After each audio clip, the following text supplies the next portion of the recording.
Phone tapping వ్యవహారంపై మంత్రి వివేక్ వెంకటస్వామి కీలక వ్యాఖ్యలు చేశారు. గతంలో తన ఫోన్ కూడా ట్యాపింగ్ చేశారంటూ సంచలన వ్యాఖ్యలు చేశారు. దుబ్బాక మునుగోడులో జరిగిన ఉప ఎన్నికల్లో తాను కీలకంగా పనిచేశారని, తనపై నిఘా పెట్టి ఫోన్ ట్యాపింగ్ చేశారన్నారు. ఈ ఫోన్ ట్యాపింగ్ వ్యవహారాన్ని నడిపిన కేసీఆర్ పై క్రిమినల్ కేసులు పెట్టాలన్నారు. ఫోన్ ట్యాపింగ్ పై విచారణకు పిలిస్తే తాను హాజరవుతానని మంత్రి వివేక్ స్పష్టం చేశారు. టీఆర్ఎస్ పార్టీని ఎట్లా ఓడించాలని చెప్పి దుబ్బాక్ బై ఎలక్షన్ అయినా కానీ, హుజురాబాద్ బై ఎలక్షన్ అయినా కానీ, మునుగోడు బై ఎలక్షన్ అయినా కానీ, జిహెచ్ఎంసీ ఎలక్షన్లలో అన్ని చోట్ల కూడా కీలకమైన పాత్ర వేయడం జరిగింది టీఆర్ఎస్ పార్టీని ఓడించడానికి. ఇవన్నీ చూసుకున్న తర్వాత ఆ రోజులలో కేసీఆర్ నా ఫోన్ ట్యాపింగ్ చేయాలని చెప్పి చాలా ప్రయత్నం చేసినాడు. ప్రయత్నం కాదు, చేసినాడు. ఎందుకంటే నాకు ఒక 4-5 సార్లు యాపిల్ ఫోన్ నుంచి నాకు ఒక మెసేజ్ వచ్చింది, డేంజర్ అలర్ట్, స్టేట్ టెర్రరిజం. అంటే స్టేట్ వాళ్ళు ఎప్పుడైతే ఫోన్ ట్యాపింగ్ చేస్తారో, ఎందుకంటే చట్టం ప్రకారంగా ఏ ఫోన్ కూడా ట్యాపింగ్ చేయొద్దు.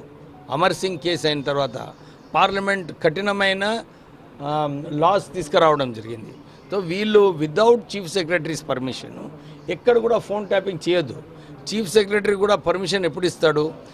దేశం వ్యతిరేకంగా ఎవరైనా పనిచేస్తుంటే వాళ్ళ వ్యతిరేకంగా ఫోన్ ట్యాపింగ్ చేయొచ్చు అని చెప్పి లీగల్ లా ఉన్నది. కానీ వీళ్ళు కేసీఆర్, కేటీఆర్ వారి అహంకారం ఏదైతే ఉండేనో కావాలని అన్ని చోట్ల ఇష్టం వచ్చినట్టు 400 మంది ఫోన్ ట్యాపింగ్ చేస్తున్నారంటే వారికి ఎంత అహంకారం ఉండాలి? ప్రజలు ఏదైతే అనుకున్నారో కేసీఆర్ని గద్దె దించాలని వాళ్ళందరూ నిర్ణయం తీసుకున్నారో దాని ప్రకారంగానే వారిని గద్దె దించడం జరిగింది.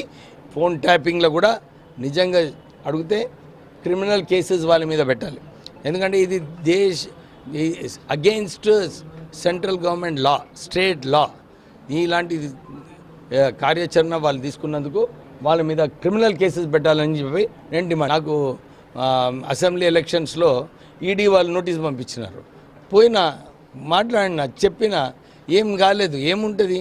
ఎక్కడ ఏమున్నా కానీ నేను ఎప్పుడు కూడా చట్టం ప్రకారంగా చేస్తా. ఎక్కడ కూడా భయపడేది లేదు. నాకు మునుగోడు బై ఎలక్షన్లో కూడా మా అప్పటించరు ఫ్యాక్టరీకి నోటీస్ ఇచ్చి బంద్ చేసినా కానీ ఎక్కడ కూడా లొంగలేదు. సో అట్లాంటి వ్యక్తిని నేను ఎక్కడ కూడా 119 ఎమ్మెల్యేస్ 119 ఎమ్మెల్యేస్ ఎవరైతే ఉన్నారో అందరూ కూడా వాళ్ళ